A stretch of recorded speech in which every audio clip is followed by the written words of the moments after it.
So the refrigerator in a building like this is the most energy consumptive thing in the building. In the building. Yeah. It uses as much energy as.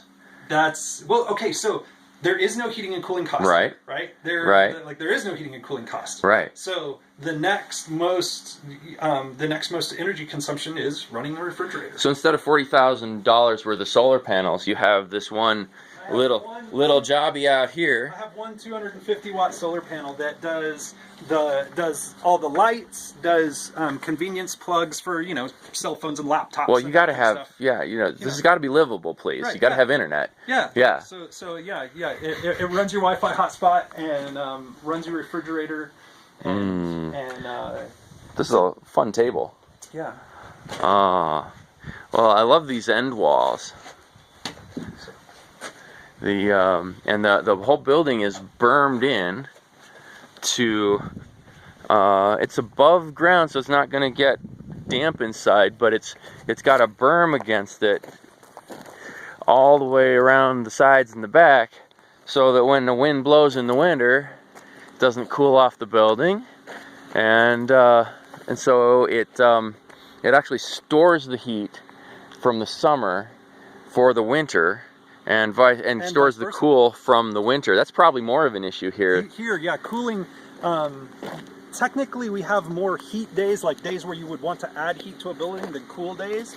But the cool days are more dramatic, right? Yeah. There's more swing there, and so cooling is the bigger challenge. In this environment. And this metal roof here. Obviously salvaged and repurposed. Yeah, but it's going to catch the water that you need. Yep. How much water do you think it'll catch in this climate? So in this, oh goodness, so you're gonna catch me off guard. In this climate, if you were to try to catch enough water for one person, you would need, to not have any extra stuff. Right. You would need 1,000 square feet of catchment per person. Is that including a flush toilet or no? That's including a flush toilet if you are using water out of gray water cells to flush the toilet. Look at the view of this place. Why would anybody live in town? This is gorgeous. It's not bad. Yeah. If you're using the gray water, so if you're reusing it, then 1,000 square feet is necessary. Per person. Per person. Per person. If that was your only source of water, was water. Okay. But if you're careful and if you're using a composting toilet and you could probably push that down 25% or so. That 1,000 square feet of catchment here with 10 inches of rain a year gets you 20 gallons per person per day. Gotcha. At 1,000 square feet. But you could always add a carport. Yep. Yeah. Just add yourself a carport, and when you get a sweetie, you need a carport, right? Yep, absolutely. So bring your carport with, honey. Or build a big tire bale wall and do catchment off the top of the wall. Well, there you go. Yeah, they're probably cheaper, but and so this house keeps itself heated and cooled, and catches its own water. And if you added some generates its own power. It generates its own power with this little panel out here, because everything that we think of as necessary for power, our normal houses are so wasteful. Oh, it's ridiculous. Yeah. But this is a really nice step forward. And how much does the materials cost on this building? So now this is just the shell, right? So it doesn't have the kitchen and everything in it. In our previous one that we did, that is a fully functioning tiny house with a kitchen, composting toilet, shower system, the whole thing. The total cash outlay on that building, including all of the, kitchen stuff and everything in the inside, was $5,800. That's for a house that's not going to have any sort of utility bills. Oh, a tiny bit of propane for cooking, right? I mean, that's the bill there. This building, as you see it, is sitting with just kind of the shell without the systems on the inside, is sitting right at $4,000 in materials. Right at $4,000 in materials for this, and there's a lot of scrounging you could do. Well, and for this material. that's part of how we So, kept it at yep, 4,000 yep. is that there's a lot of scrounging involved. The main expense in this so far, the biggest expense in here is cement. Cement, yeah. And so if you were to do an adobe floor or a flagstone floor, you could cut 1,000 off of that just right there, right? You know. Fantastic. So there's certainly ways that you can. And that floor is a very nice temperature, very nice. It's not, because it got cold last night and it gets hot in the day, and this kind of just hovers in between those two things. That just balances out, slows down that flywheel, right? What did you say those square bottles are at the top? Those are fun. They were tequila bottles of some kind. That's great. And look at these nice little vent windows being pulled off An old trailer house. Old trailer house, yeah. There's no reason to take things to the dump if you can rebuild with them. And these bottles are just, the necks are cut off, and then two bottles are stuck end to end and taped together. Yeah, and we do it so that we always do a clear and a colored bottle, and we put the clear bottles on the outside so that it gets better solar penetration, and then the colored bottles will be on the inside. So that's clear from that side. They heat up more.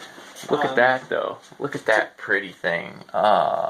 And that translates the heat to the interior, and at some level, those act as trome walls. Yeah. Where those colored bottles heat up, warm up the adobe around. Little storage and it gently moves it in here, because I suppose you could get blasted out of that greenhouse even in the winter. Oh yeah, we can get that green. If you seal up the greenhouse, it's 120 out there even in the wintertime.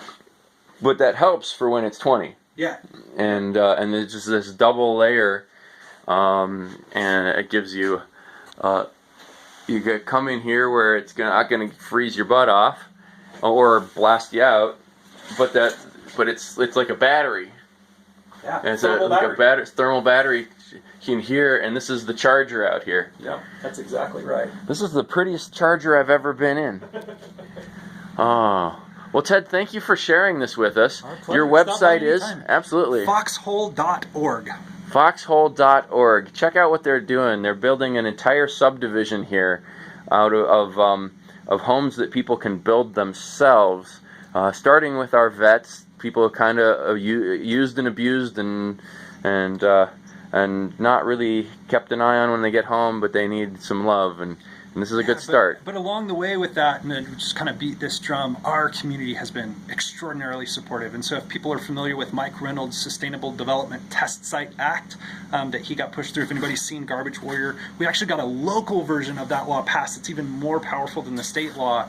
And we're designing another kind of basically subdivision just above this, where folks that are interested in doing long-term research to push codes forward in the directions that they need to go can come get buy a lot and work on their own test site in community with other people that are trying to push those same kind of with technologies. Support from the local officials rather than having to hide it or be run out. It's something that's been developed as this is how we want to see this happen. Yeah, and so we've got the support of the local government to say, let's turn our community into the standard of how we can do this stuff sustainably. And so certainly their initial excitement about it was helping veterans in our largely military community, but once they started to see the long-term implications for that, they've been extraordinarily supportive.